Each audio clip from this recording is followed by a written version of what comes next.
I like that audio track.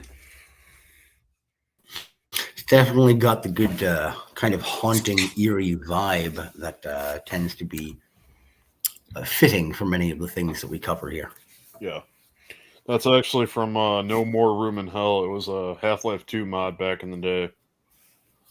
Ooh, okay. Kind of a Dawn of the Dead theme, Sort I of. assume.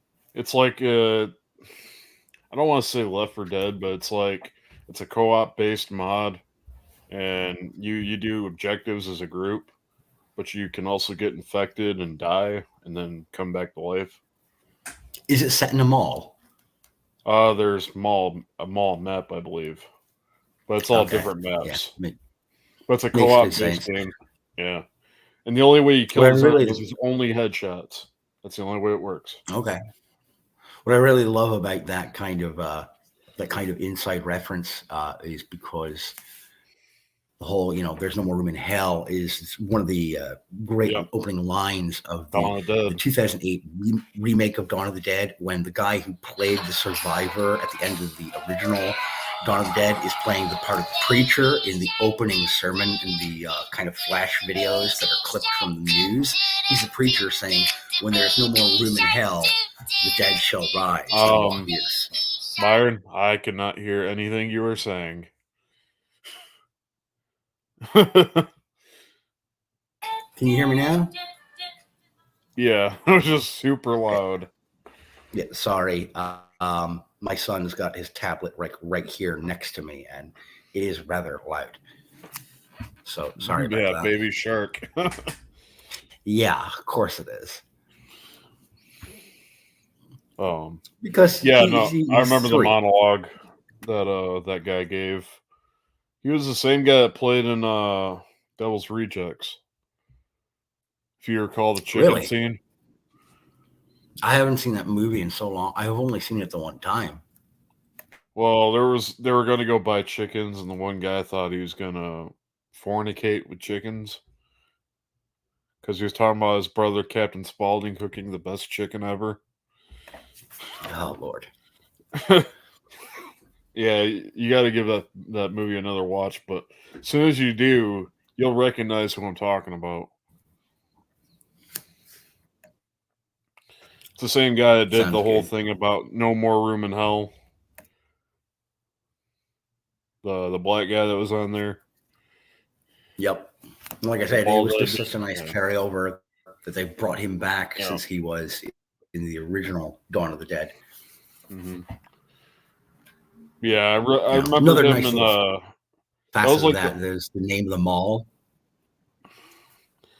because I remember the first time I ever seen that guy was in Devil's Rejects, and then I seen him in Dawn of the Dead. I'm like, wait a minute, he was playing Dawn of the Dead, and then there was another movie I seen that guy in, but I can't remember what it was.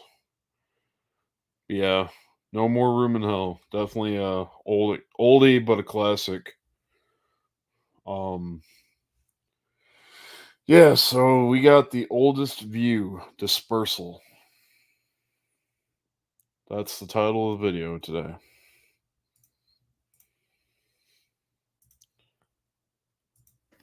And for Fun those of fact. you who are unfamiliar, we have done a deep dive on the oldest view before, back when we were doing a little bit more semi-regular deep dives. And we had quite a bit of fun looking into the oldest view, including its gigantic, terrorizing puppet doll thing wheeling around on a powered base. Yeah, still, even if you didn't know it was, it's still a big towering art project coming after you. Scuba says, fun fact, parts of the House of a Thousand Corpses was filmed in the Clown Motel. Huh. Dear Lord.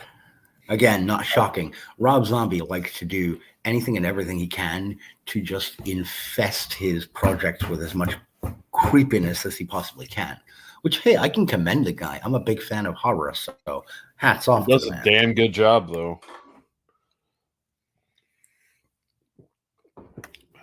Indeed. And before we get started, do you want to plug anything or promote anything, Brother Cortex, before we get started into the deep dive here on Dispersal? Um, other than if y'all haven't, go check out my buddy here, ByronOfSidius. Definitely good content if you're a writer or a reader of novels. Definitely give him a look.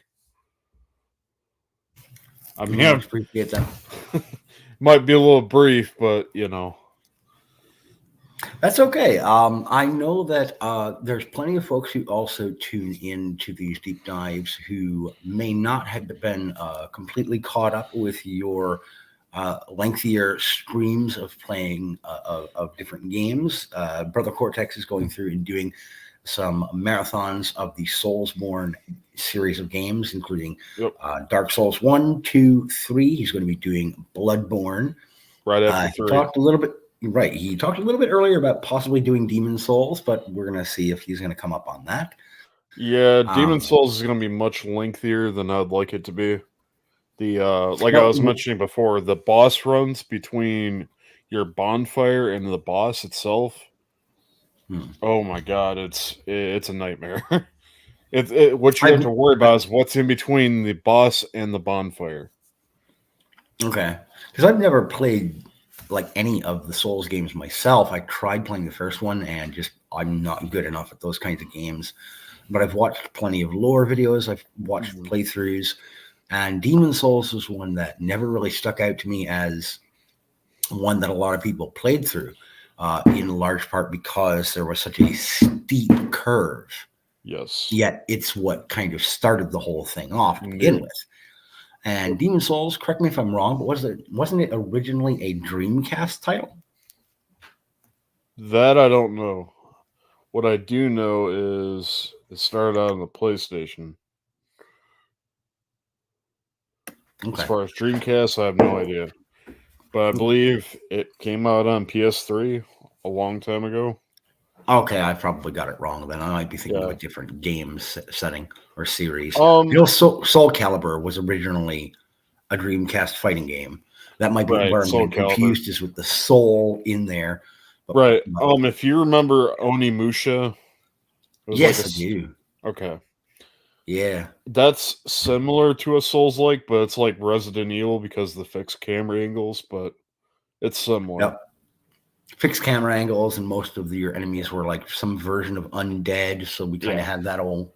So that's kind of the whole thing with Dark Souls is there was the undead curse, which made everything what it is, why it's undead and either dying and rotting and trying to kill you. But yeah, there was an undead curse that was like brought up over the kingdoms. So like basically you have zombies pretty much fighting wars that are pretty much over. They're just kind of Fun out. times. Yeah, they're out there to feast on souls. So that's like the whole thing is like you go through the game, kill things. You yourself in the first game are a hollow fighting other hollows. And you consume said souls and restore your humanity through hum well, they called them humanities in the first game. Right. In the second game, they were human effigies. But in the third game, you're considered the Ashen One. I don't know how that ties into the whole humanity thing, but you never go hollow. So it's sort of like working your way up the corporate ladder. Sorry. Corporate undead ladder, so to speak. We're all just dead drones here. Just do the job. Yeah. I don't know if you're aware of Elden Ring, but that's the whole reason why I'm doing the whole Soulsborne playthrough. Right, because they've got a new DLC coming out, right? In June. Yep. Now, is this a paid DLC, or is this one that the team was just like, we just love the fans, we just want more lore for game for you to play, or was this I wish I could say that, but you do have to pay for it. Okay. And they've been working on it for 2 years. Yeah, that's not necessarily a bad thing. I think if the target of the developers is we don't have enough material to justify a full-on sequel, but we do want to add something more to the tale, to the world we've developed, I can see them justifying it that way. That's not necessarily a bad thing. Believe me, they had more than enough to make another sequel if they want. They've made 3 Dark Souls games, including Bloodborne, and Demon Souls, if I'm not mistaken. And then Elden Ring really blew up. Right. But I mean more in the matter of like, because they're working on an existing framework, an extant engine, world, that they can just kind of more quickly develop it and patch it on. Right. Dark Souls 2, though, that was an entirely different team. And that one flopped really hard. And then they came out with Dark Souls 3, and everybody's like, hallelujah, the old creators are back. They made a better game that they wanted. But in Dark Souls 2, they tried to introduce new elements and new gameplay mechanics that just did not work. Unfortunately, I had to go through all that. Which does make one wonder, like, if it's not broke, why are you trying to fix it? Oh, man. The pain that I endured, let me tell you. My body's still in pain after that. just to put it lightly, like the mental endurance I had alone trying to get through that. Like, I'm sorry, but like even the DLC for that game, I didn't want to do. There were veins popping out of my neck, out of my forehead, damn near tears running down my cheeks. It was all bad. It was just, yeah. Oh, how do I put this? Before we get into the oldest view, because I really, really do want to. Dark Souls 2, I don't know why this is a mechanic that they thought should have been a thing, but there was a stat in the stat building called adapt or adaptability. Now you're aware that there's a rolling mechanic to dodge things, right? Like in the game, it's that's basically your way to evade getting hit. Correct. So playing Dark Souls 1 and then now playing Dark Souls 3, Dark Souls 2, if you didn't have that stat all the way up, enemies could literally spin, like, basically do a whole 180 and still hit you. Yeah. Was the hit detection box programmed to just say, fuck it? Like, it pretty much almost negated the whole roll mechanic altogether. Yeah, I mean, why have a mechanism for players to utilize if they can't utilize it effectively? I watched so many different times as enemies swipe down vertically at me, and as I was rolling by, they still hit me even though I was dodging their attack. Perfectly timed too, but they still got the attack down. So it's almost like, all right, here's where the attack can hit, and you're standing right in the middle. But as it's swinging, they go, "Yeah, fuck you." It was basically, here I come, and then here's the attack, It's like it followed me as I was rolling. It was like, yep, Like a tracer round. Jesus. pretty much. It was like tracking full legit. It was like basically they gave the enemy, the NPCs, the same tracking as the player. Why? Like the needler gun from the first Halo. Once you Might hit as well. once you hit the enemy once, every following shot hits the enemy. Oh, it got worse than that. Even the archer's arrows would even curve towards you. Jesus. And they even led their shots. So like if I was trying to like evade them, they would shoot in front of me and still hit me. So the archers from Dark Souls 2 are professional hockey players. They're leading the puck. Sorry. Oh yeah. I know you're not a sports guy. They knew where you were going to be regardless of how you moved. It was like they did the math and knew how to shoot you as you were moving, just to still hit the target. And don't even get me started on the enemy abundance. Yeah, that seemed more than anything to be kind of a hellstorm. Like anywhere that there was an ability to drop in an enemy unit, it was there. The enemy abundance was so bad, especially at the Iron Keep. When I was going to kill the Smelter Demon, you know how like in like didn't you play Bloodborne? Like no, I did not play Bloodborne. I watched a absolute shit ton of playthroughs, and I have read a ton of supplemental material, as well as reading through a few essays on comparative mythologies to draw ties to Lovecraftian lore. Okay, so what I was going to draw the comparison to, because I thought you watch people play, so you know how you like traverse through fog before you fight a boss. Yeah, that kind of wall, fog of war, as it were. It's like you enter this doorway of fog, and like nothing's supposed to be able to touch you. Like as soon as you hit the button, you just traverse through it. Not in Dark Souls 2, no. When the enemy hits you as you're trying to traverse, it interrupts the traverse action. Meaning you're still stuck back in that area where the enemies are attacking you. And every time you try to do it, they pin you against that door. That's kind of like getting wall juggled. I'm going to show my age here, obviously, as a gamer.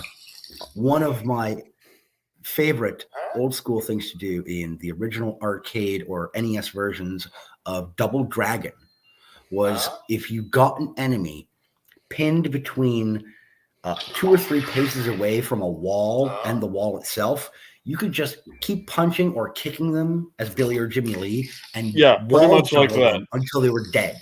Pretty much like that, except you're trying to get to a boss while you're trying to avoid everything. Meanwhile, let's say an arrow hits me, it interrupts that traversal through the fog. So I'm still stuck behind the fog door. But like, even though I try to still do it, it takes like a total of 3 seconds to go through it. But in that span of 3 seconds, like anything interrupts that, it cuts you off. Fucking, it's the counter spell from Magic the Gathering. Fucking blue deck, Kimbo bastards. Anyway, sorry. And mind you, you're literally dealing with like 20 fucking knights with katanas and 2 archers in this doorway. And it almost forces you to wipe out the whole area, because if you kill enemies enough in that game, they actually disappear. It's not like a traditional Dark Souls where you can farm enemies and level up. Right. If you kill an enemy enough, it disappears from that area. So there is like a vanishing point. Mm-hmm. Which was kind of nice, but it was like, okay, but you're taking like half of my health items, and by the time I get through the fog, I'm already halfway dead. Which then adds an artificial challenge to the bosses. Oh yeah. Which is like, it shouldn't even be a thing. But I can go on a whole tangent about Dark Souls 2 and how bad it pained me. That's not what we're here for. That's all right. Getting But reacclimated, that's all. but I'm glad it's over. But yeah, like I said, I couldn't even be bothered to finish the DLC. It was that awful. Yeah. I'm sorry about that, brother. Not as sorry as me going through it. Well, you know, I don't have those kinds of challenges in terms of playing video games because I don't take much of a chance to play too many games these days. I do a lot of retro stuff, but I spend most of my free time reading. And I have been rather enjoying a lot of the stuff that I've been reading over on Substack. I have gotten myself roped into a couple of kind of weekly regular postings. Every day of the week kind of has a theme depending on what fiction kind of communities that you get yourself roped into. I tend to lean more towards fantasy, horror, sci-fi, and two of the ones that I routinely participate in are Warrior Wednesdays, which is for swords and sorcery, kind of high fantasy. And if you're interested, folks, if you have a Substack account, just as a reader, you can head on over to substack.com, sign up for an account, and just dive into reading some of the indie authors who are out there on Substack trying to either learn the craft, apply their trade, possibly work on some development of skills. There are some amateur or newer writers who show a tremendous deal of promise, and I guarantee you can find a few folks in the Warrior Wednesdays. They don't have hashtags yet. They don't have anything like that. But if you search up Warrior Wednesday or Swords and Saturday, which is the other fantasy kind of themed grouping you can find there on Saturdays, you'll find some tremendous smaller press or independent authors putting up their material in either chapter by chapter serialized fiction format there. I myself also participate in both Warrior Wednesday and Swords and Saturdays. And then for your more horror-oriented, which is the kind of material we're diving into looking at today with the oldest view in Dispersal, there is Macabre Monday, which is horror-themed material in poetry, in short stories, in serialized longer tales. And you can also find that on Substack, which I would highly recommend. That's my plug for the day. All right. Well, we're going to get on to this, the oldest view. Oh, wrong one. Oh, they changed things here. Here we go. All right. So, here we go.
We are around if anybody has any additional questions.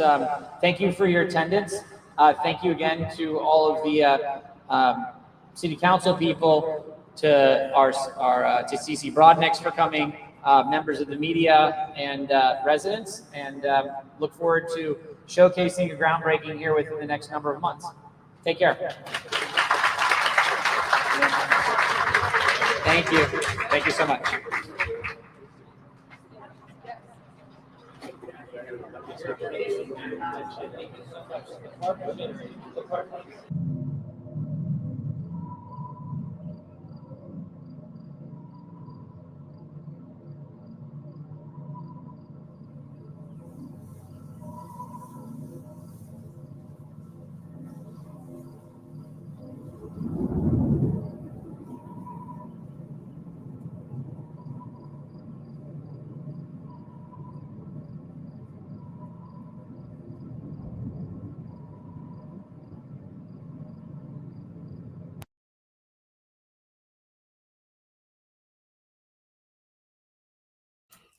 Initial thoughts? Dallas Midtown, wasn't that the name of the gallery organization that was putting up the art show in the mall? Or was that the name of the company that ran the mall? I believe they were a innovation styled like group. Like they trying to think, like I think it was like a I'm losing my words here. Trying to think what I was trying to say. They're like they built like buildings and stuff like the mall, because there was a lot of like business names around the mall, and I'm pretty sure the Midtown one was something that we came across. It was Dallas something. I do Yep, remember that. I'm seeing it now. It's Dallas Midtown Mall or DallasMidtown.com. It was the name of the mall, or rather, the development company that had constructed and managed the mall. Yeah, it was a development. I do remember that. Okay. Can you close that, buddy?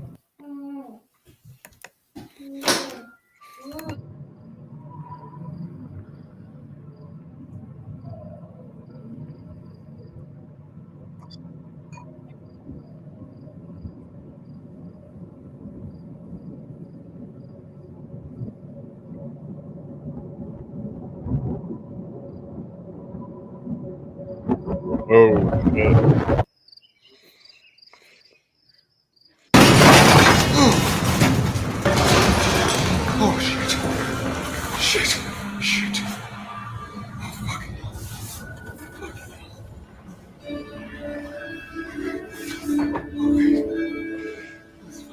This is fine. Everything's fine.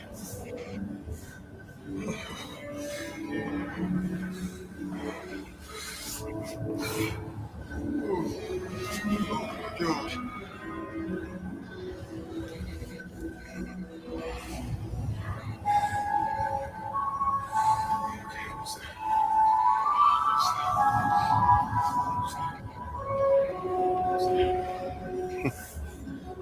Sponsored by AMC.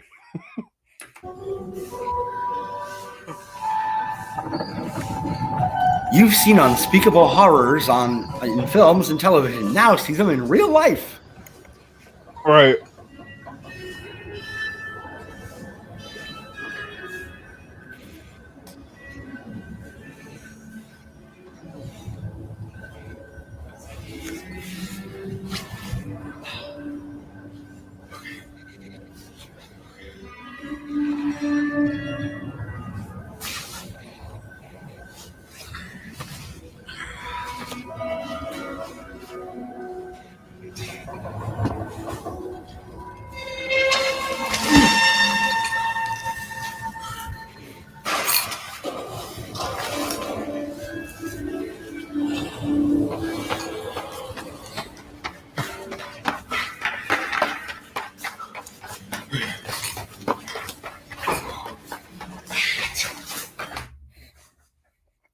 Wait a minute. So we've entered into the alternate ending right here because, as I recall, he missed that jump. Yeah, and he fell to his death. Yep. Or what we assume was the death. Not only that, the statue also moved across back from where it came from, back towards the escalator. Right, instead of coming after him. Well, I'm talking about when it came after him, after he got back on, like, when he got on the platform, he looked back and watched the giant come back, like, towards the escalator that it came from. Okay. So we already have our. Yeah. I'll play it for reference, like, afterward. Right.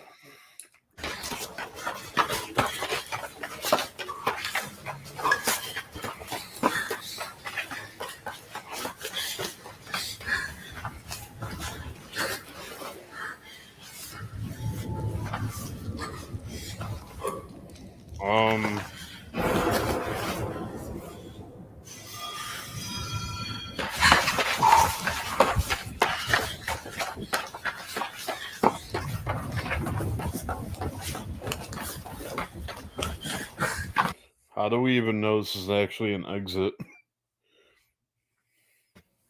We don't, and that's the joy of it, because remember, his way down into this strange mall was one of these bizarre stairwells to begin with. Right.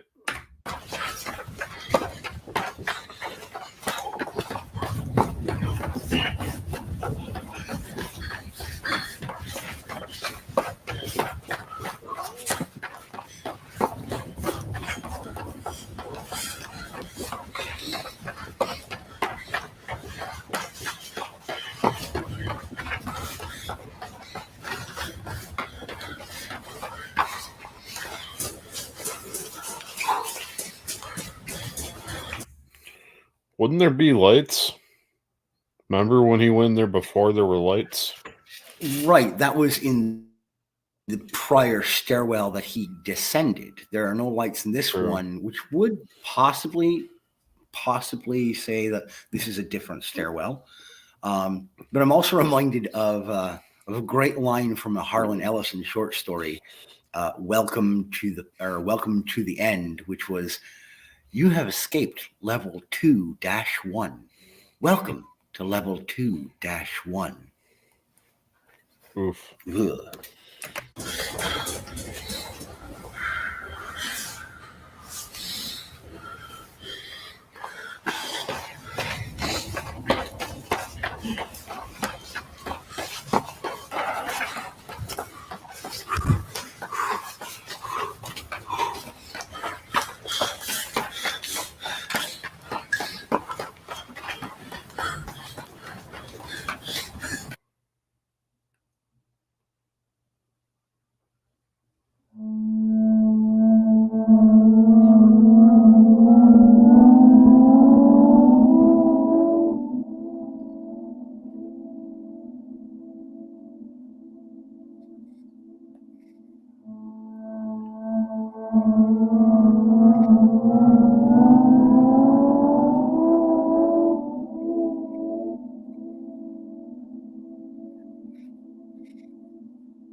Dude,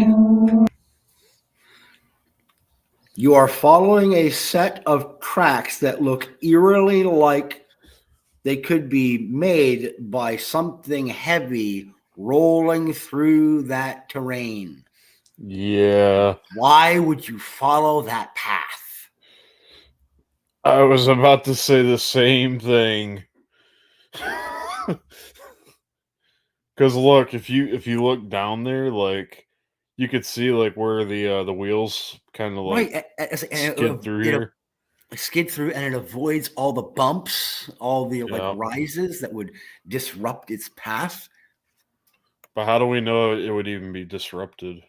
We don't even know if this thing's working on physics. That's fair. That's totally fair, because a Q-dimensional space, as we've covered before, doesn't necessarily follow the laws of Right. standardized physics. Not only that, though, the only reason I kind of drew that conclusion, if you look down below, there's a patch of grass. There's like a patch of grass in between where the wheels would like scrape the ground. Yep. So I would imagine that's like the space in between where the wheels would, where there was no wheels to scrape up the ground.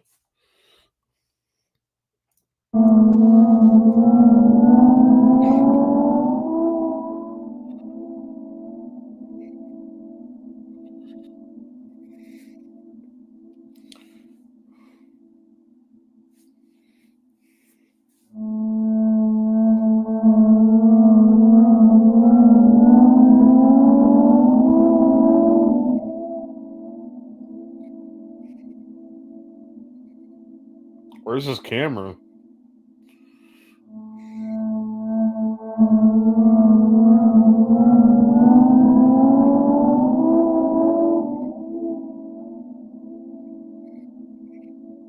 Wasn't he filming on a phone? Or phone, whatever it was. May have pocketed it at this point.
That's not good.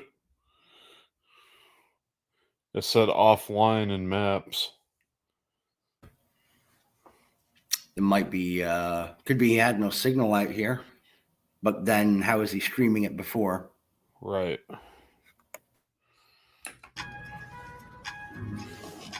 Actually, was he streaming or was he recording? That's actually a good point. He might have been just recording. He may be away from any signal like this far.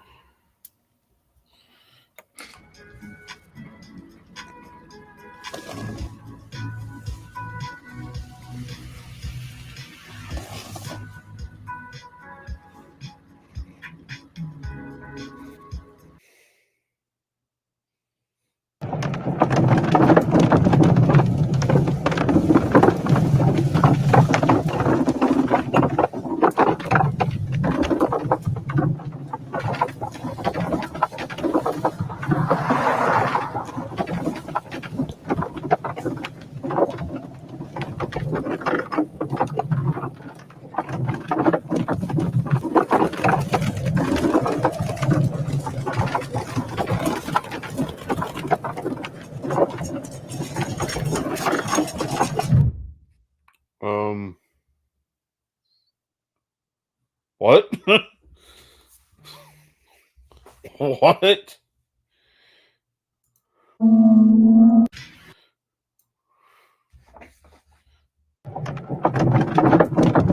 Was that supposed to be the statue?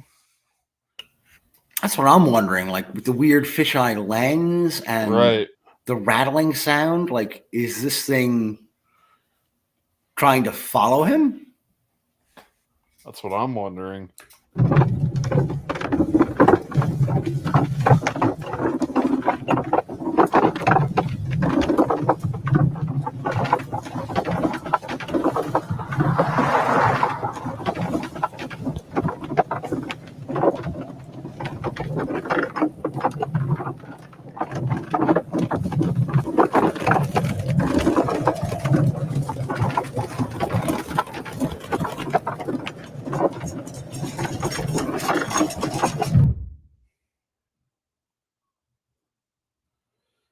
I'm confused. That would be the only way I would be able to explain the way that it continues to move while rotating its view around, yet smoothly continuing to roll along. Right. What's up, Seth? Yeah, I mean, judging by the noise, but it seemed like it was getting mad right at the end. Right, like where is my prey? Where's not only where's my prey, but what is this place that I've come into? Where am I? What am I? There's a definitive uncertainty of its presence. Right. Yeah, that's wild. God, could you People always imagine want to driving know. down the road and like you see that pass by you?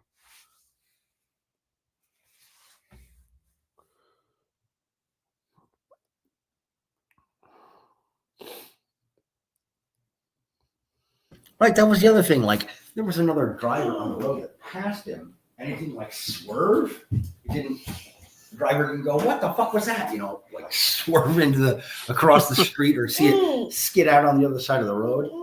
I think I would have probably hit it because I wouldn't be able to take my eyes off it. Right, you'd just be like, what the shit?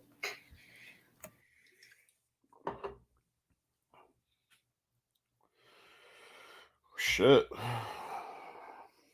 Sorry, dealing with my son being finicky at the moment. Oh, you're good. I was going to ask, how are you looking on time? I'm doing all right now. Because I was going to say we could start the Backrooms Stalker video if you want. Stalker, that's the name of the video. Yeah. Well, given the nature of the Backrooms, some of the things we've talked about, stalkers Well, damn. And any of the creatures that might be in that realm. Yeah. Well, I'll bring it up.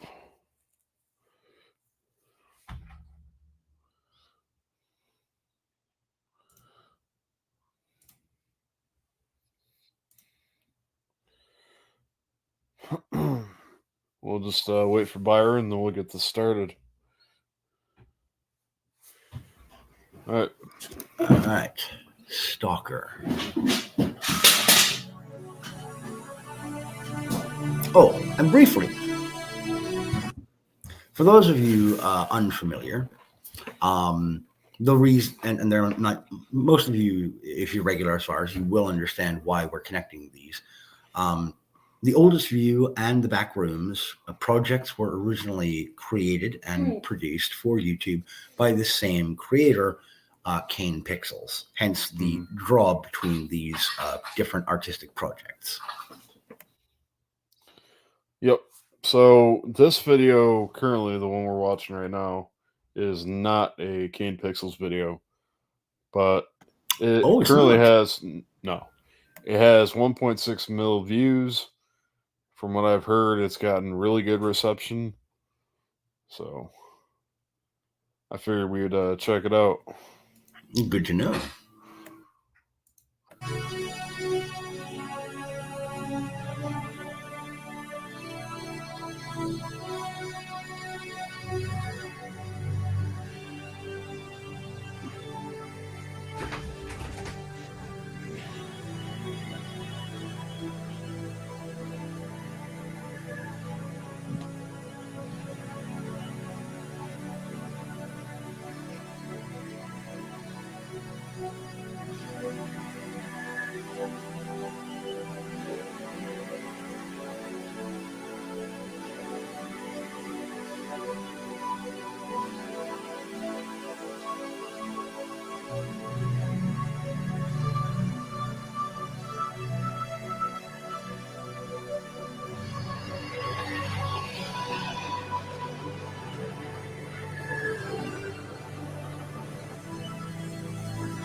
This is also an animated film. Ah, gotcha.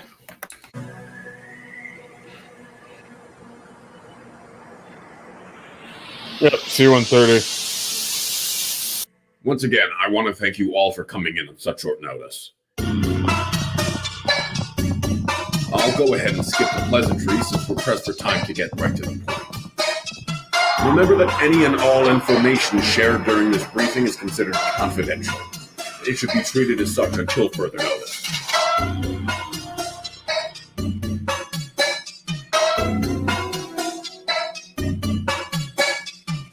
Approximately 43 hours ago, 3 members of a research team from a classified organization were involved in an incident that caused them to momentarily lose radio contact and become separated from the rest of the squad. The remaining member managed to bring back this footage.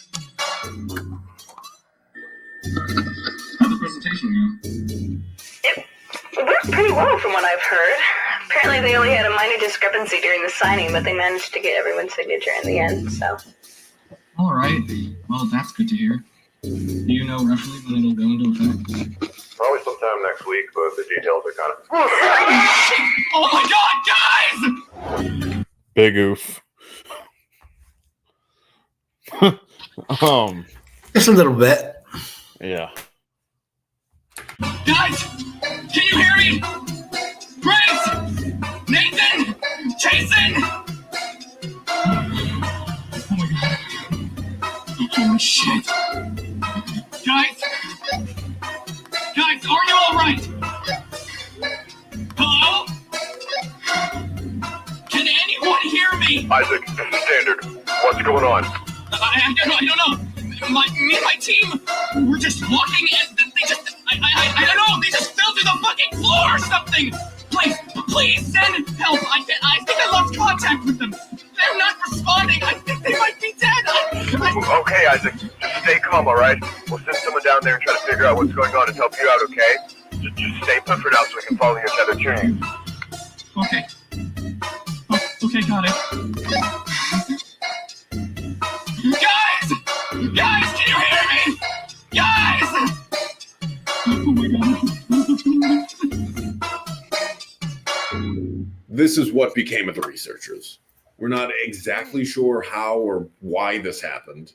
This just breaks our current understanding of science and physics. Experts in the field have their theories and ideas on how this could be possible. No, this is not a video game, Seth, but there are video games of it. What we're doing is currently we're doing a deep dive and analysis of the back rooms. So, like, basically, we kind of give, like, our theories and possible conclusions to what things may be or are. So that's what this is based on. If I may briefly, wasn't Isaac the name of the character who, in the first series of videos, he was the one who wound up splashed against the wall with all of those kind of mold roots coming out of him? I thought that was the kid doing the video, like the high school project. You might be right. It's been a while since we did that one. Yeah, But the name does strike me as familiar. I'll have to go back and rewatch. that might be, but I don't know if they mentioned a name for that one. Okay. He just We'll give you a kind of placeholder fell in through your the head. ground, like he was recording a video for like a high school project, then fell into the back rooms. Right, Didn't know but how it got there. okay, right. Because something strikes me as familiar about someone either in one of the explorer suits or who had been done up in like more of an MPF kind of uniform being splashed against the wall. Do you remember that? Yeah, I think that was the kid that was from the high school project. All right. Because he didn't have a uniform on. He had regular clothes on. And our theory was the entity that got a hold of him possibly made another form of itself through him. Only it was a slower process. Right, like kind of spawning through spores. Yeah. The body itself was rendering into a spore form onto the wall. However, nothing definitive yet. Although something you may be familiar with is the recent spike in missing persons cases as of late. Some believe that they might be related in some way based on the reports, citing a very similar set of circumstances and events transpiring. Whatever the case may be, we have confirmed that the team depicted in this footage managed to survive the fall. Approximately an hour after the team fell in, an emergency distress beacon was activated roughly 70 yards northeast from the drop-off point. That puts them around here. which tells us there's likely some kind of underground structure beneath what the company now refers to as Hallway 1138. Based on the depth data of the beacon, we estimate them to be anywhere between 20 and 50 feet below the surface. And we're absolutely sure they're still alive down there? Is it possible the beacon tripped off on its own? In addition to the I was also going to add, if Seth, you're still here, if we haven't bored you to death, that is. If you are interested in this, I highly recommend go check out other deep dives of the back rooms, or check out the back rooms themselves. It's a basically, how would you put it, Byron? Like, isn't it more so a theory that there's a never-ending scape in the world that you could be trapped in? The back rooms, by and large, seems to be predicated on the concept of the theory that there are parallel realms that buttress up against our own, and that in between those parallel worlds there is a narrower Q-dimensional space, and that those spaces can sometimes swallow people and render them into a kind of labyrinth wherein the laws of physics do not traditionally, as we understand them, apply. That these are possibly sentient spaces, that they have their own presence, their own sort of physiognomy and intelligence, or that they are simply random, chaotic places wherein the understandings of reality are broken and intermeshed with nearby or parallel realities, thus creating a chaotic interdimensional space. Right. Hence the general term or umbrella phrase, Q-dimensional space. So in other words, you know how, like, if you go to like a motel or hotel or a school or like just a really big building in general, and it seems like it just never ends. You open one door and then there's 10 doors down that you don't know where they go, but they're there. It's basically, you take that and times that to possibly infinity. It basically just keeps going and going and going. And you don't really know where or what anything is. Right, because unlike our own base set reality, there is no definitive edge or border to how things operate. Things just do. Because Right. if you don't have a definitive space, you have no definitive boundaries. With no definitive boundaries, no definitive space, you do not have definitive rules to govern the reality. Or logic. Right. Logic is basically thrown out the window. You have some concepts that seem to carry in part, but because you're not certain where the end of that logic is, it could fracture into 100 different directions and you'd have no idea when or where. And that's not counting for the other entities or creatures that lurk among you.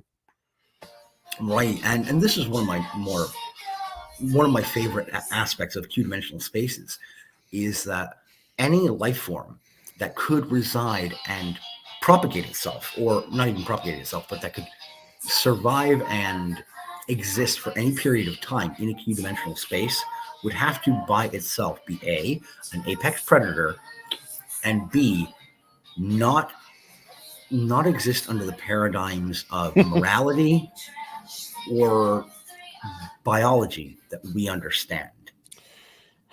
Well, I'll give you the TLDR, Seth. Basically, you get stuck here, you don't know what you'll run into, where you're at, where you're going. It's just there. And you're stuck. You basically fall out of reality and end up in a spot that you have no clue how you got there, what's around you, but you're there. I'm going to really quickly clarify as well, brother. I'm probably going to say I got about 10 more minutes, and then I'm going to have to start getting lunch together for these kiddos because I'm starting to get the sign from the old boy here that he's getting a little hungry. Gotcha. Well, on that note, we'll continue. beacon, we've recently managed to regain brief but very sporadic radio contact with the team. We've confirmed they're alive, but 2 of the members are severely injured and incapacitated from the fall. Unfortunately, our contact with the team is too unstable, and it's virtually impossible to establish any kind of beneficial communication. Well, wait. If they're incapacitated, then why aren't they still at the base of the drop? I mean, why even move at all? We're still unsure. Although I'm sure they have their reasons, it's hard to verify what exactly is going on down there. Regardless of their current whereabouts, our main objective will be to search the surrounding area and retrieve them back up to the surface. The plan is to locate the hazardous area and mark it off to be dealt with accordingly. You'll be equipped with a camera of your own to not only scout out the surrounding area underground, but also to document the entire mission. Once you've found the drop-off point and verified its safety, you will rope down to the bottom, locate the surviving members, and rappel them back up to the surface. To do this, you'll be equipped with a grappling harness and motorized rope ascenders to assist you in rappelling. Now, due to the hazardous nature of this facility, the air and surrounding environment isn't verified to be safe. In addition, we have a reason to believe that there may be an abnormal amount of surrounding pressure from the outside. To compensate for these conditions, you'll be equipped with prototype Mark III NBC hazmat gear. This will help withstand the extreme exterior pressure from the outside as well as keep out any potential contaminants.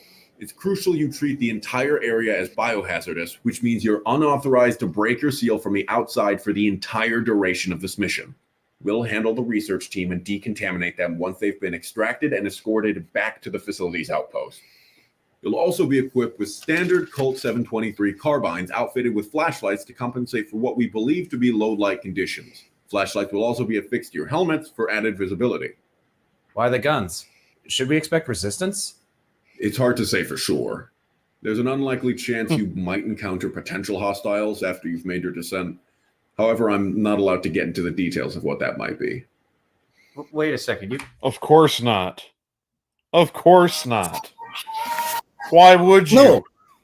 Why ever give the people you're sending in with these full containment suits and lethal equipment, why ready them for any potential long-limbed, weird, wiry, metallic, rebar-constructed monstrosity from the 7th dimension of hell that may come creeping around the corner to eat their face?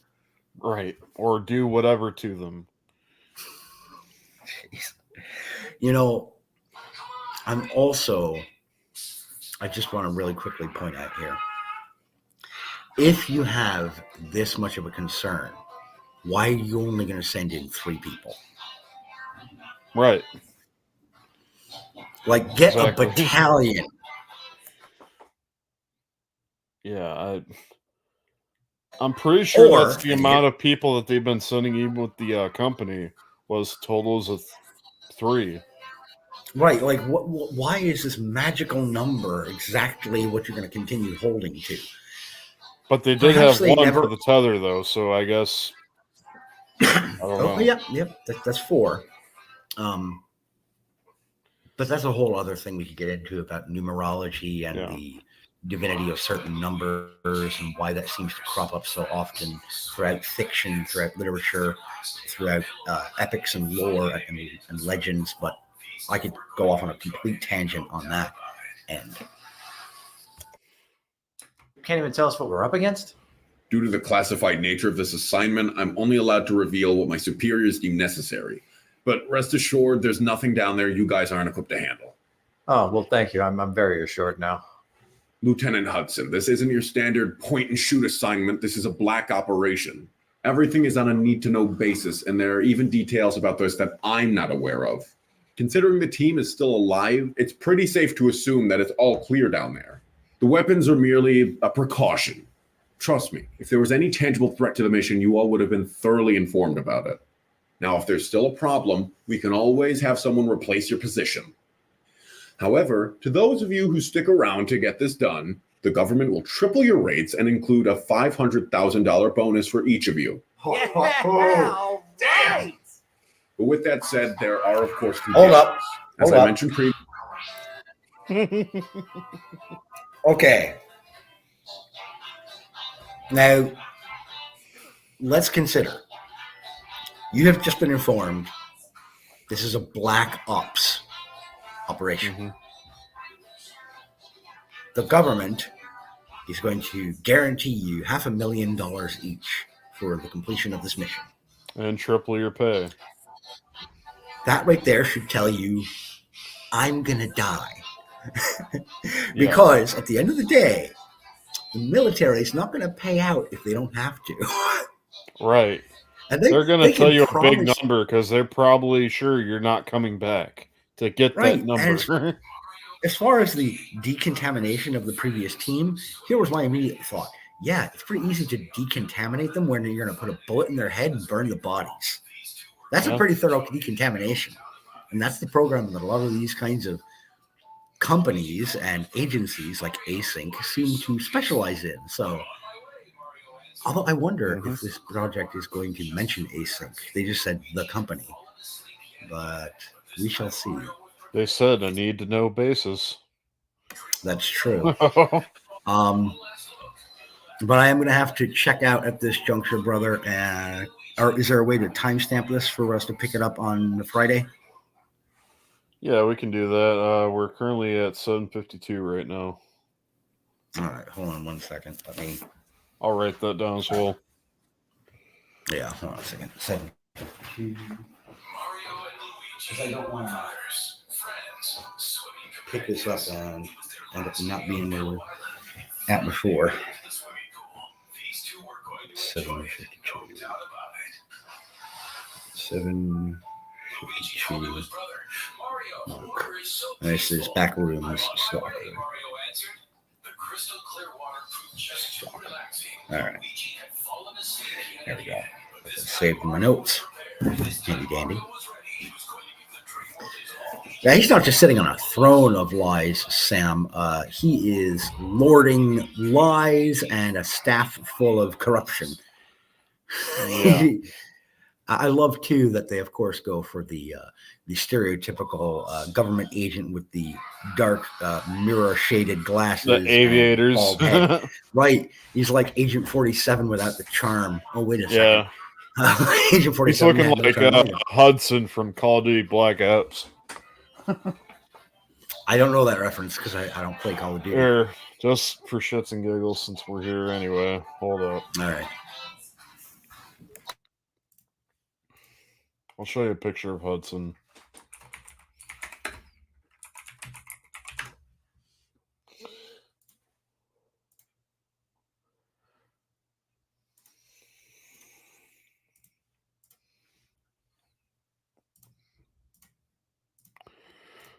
Who's that look like? Okay. I can definitely see the similarity. Yep. Reminds me a little of the character of Mick Rory from DC's Legends of Tomorrow. Old Hudson. Well, I apologize for not being able to go over long, brother. But typically these windows of opportunity for me are about an hour long each time that we do this. So Yeah. I do want to pick up again Friday, roughly the For same sure. bat time, same bat channel. Sounds good to me. I think we All got a right. lot of ground covered, especially with the oldest view, even though still kind of a mystery, but All right, pick up on Friday. Yeah, that's something I'm going to spend a little time kind of pecking through my thoughts on that and maybe have something as a front end material to load up and get us into sort of the introduction for the next episode. Well, it just kind of makes me wonder, like, did it escape? All right, did it follow him somehow up those stairs? How would it ascend? There's a lot of stuff to think about there. Again, that's also an entity that we're pretty sure doesn't follow the basic logic it should of physics. Exactly. Which is always fun to consider and toy around with. I mean, for all we know, it could have like condensed itself up the stairs. Right, just floated. Or like materialized in like a goop and went up. Very Eddie Brock Venom style. Right. But ladies and gentlemen, I'd like to thank you for joining us once again for the deep dives with Cortex and ByronOfSidius. Always a pleasure. great to have you on, brother, or rather for you to have me on. Let's keep things arranged as a proper here. Sure, man. With the bad teeth over here. And but anyway, ladies and gentlemen, as I had said before or mentioned before, I would highly recommend that you check our previous videos, our previous playlist of deep dives, to get reacclimated to the sort of things that we do here when we are talking over these nerdgasmic sort of deep dives into the back rooms, into legends, into deep lore, whether it be video games, whether it be stuff we find here on YouTube, mythology generally speaking. And as I recommended at the beginning of the show or earlier, if you're looking for some great independent fiction to get you more into folklore, into urban legends, and just smaller storytellers, head on over to Substack.com.